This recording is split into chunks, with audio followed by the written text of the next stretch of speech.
Assalamualaikum warahmatullahi wabarakatuh.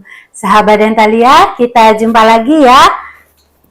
Kali ini saya ingin membahas suatu topik tentang tumbuhnya gigi pada anak-anak yang sering dikeluhkan itu pada orang tua, yang sering dikeluhkan dari orang tua itu kalau mau tumbuh gigi itu sakit, anaknya sakit. Terus badannya panas seperti itu ya. Nah, di sini sering ditanyakan benar atau tidak. Nah, mitos atau fakta? Sebenarnya begini. Rasa sakit itu adalah salah satu gejala atau salah satu tanda adanya keradangan.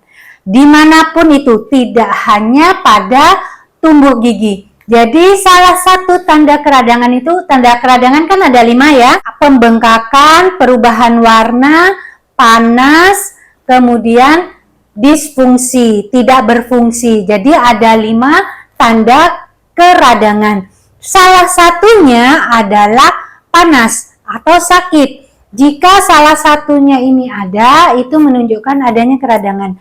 Nah, di sini panasnya pada anak itu menunjukkan adanya keradangan pada rongga mulutnya, pada gusinya.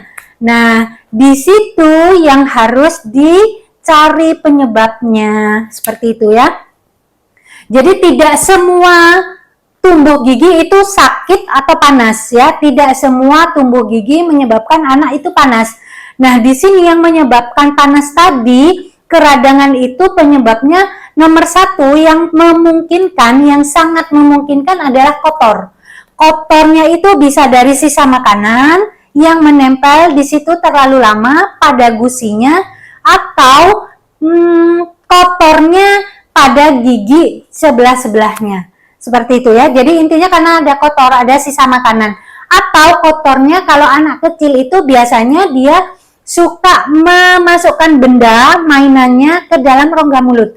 Nah, barang yang dimasukkan, benda yang dimasukkan tadi jika kotor itu akan menyebabkan keradangan. Jika keradangan itu berlanjut lama dan ada bakteri yang masuk, itu akan terjadi infeksi. Seperti itu. Jadi kalau keradangannya itu sampai menyebabkan bengkak, berarti dia sudah infeksi ya, sudah ada nanah di situ kemungkinan. Biasanya kalau bengkak itu isinya nanah atau pus ya. Nah, di situ yang harus kita cegah itu jangan sampai anak rongga mulutnya kotor. Jadi pencegahannya sikat gigi setiap habis makan. Jika itu masih bayi, masih umur biasanya kan 6 bulan ya. 6 bulan yang mau tumbuh gigi pertama itu berarti setiap habis minum air susu ibu ataupun air susu formula itu harus segera dibersihkan. Pada video saya sebelumnya ada ya caranya. Jadi kapas yang bersih, kalau bisa beli kapas steril ya, itu dicelup air atau dibasahi dengan air minum, kemudian diusapkan ke seluruh permukaan gusi pada anak umur sejak anak lahir ya. Sejak anak lahir, sejak anak menyusu atau minum susu formula, itu langsung dibersihkan setiap habis minum susu, setiap habis netek, atau setiap habis makan. Jika anak itu sudah mulai tumbuh gigi, dimulai diajarin sikat gigi. Jadi pencegahnya itu. Dan pencegahan yang penyebab kedua, kotornya benda asin yang masuk ke mulut itu harus dijaga. Biasanya anak kecil kalau mau tumbuh gigi sering dirangsang dengan alat-alat yang bisa digigit. Jadi ada mainan yang bentuknya itu macam-macam ya, tapi sifatnya tuh kenyal-kenyal. Biasanya itu digigit untuk merangsang gusinya supaya cepat terbuka, supaya giginya itu mudah tumbuh. Jadi merangsang pertumbuhan gigi. Biasanya mainan itu digigit sama si anak karena secara alami anak itu akan suka menggigit pada masa-masa pertumbuhan gigi itu karena gusinya itu sudah mulai ada tanda-tanda mau tumbuh gigi. Nah, anak yang suka menggigit benda asing, mainannya harus dipastikan bersih.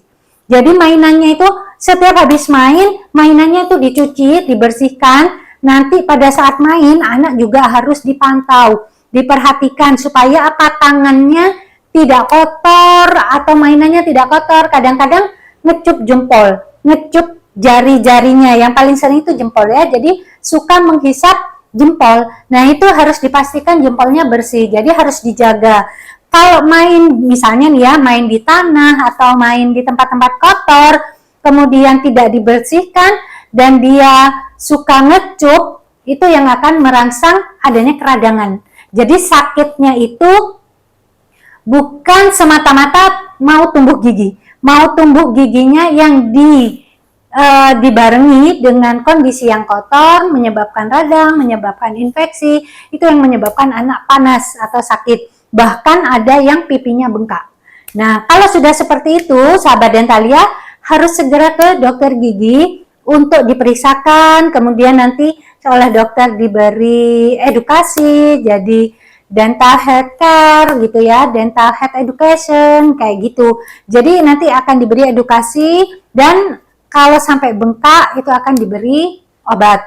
Kalau cuman panas-panas biasa, itu akan diberi obat penurun panas.